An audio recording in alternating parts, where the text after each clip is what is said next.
നിങ്ങളെന്നെ കാണുന്നതും നിങ്ങളെന്നെ കേൾക്കുന്നതും ഞാൻ നിങ്ങളുടെ സഹോദരൻ എന്ന നിലയ്ക്ക് എനിക്ക് വലിയ കാര്യമാണ്.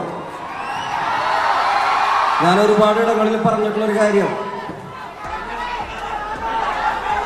എന്നെ കണ്ട് ഇൻഫ്ലുവൻസ് ആവുന്നില്ലേ മക്കളെ? നിങ്ങൾ ഉണ്ട് ഉണ്ട് ഉണ്ട് എന്നെ കണ്ട് ഇൻഫ്ലുവൻസ് ആവാൻ പാടില്ലാത്ത കുറച്ച് കാര്യങ്ങളുണ്ട്. അത് ഞാൻ പലയിടങ്ങളിൽ നിങ്ങളോട് പറഞ്ഞിട്ടുണ്ട്.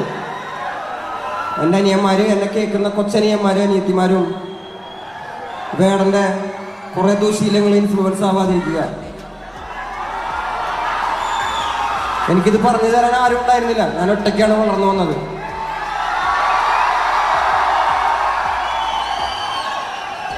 ഞാൻ തിരുത്താനും എന്നെ തിരുത്തപ്പെടാനുള്ള ഒരു സാഹചര്യത്തിലാണ് ഞാൻ നിങ്ങളുടെ മുന്നിലാണ് വന്നിരിക്കുന്നത്. വേടൻ എന്നൊരു വ്യക്തി പൊതുസ്വത്താണ്.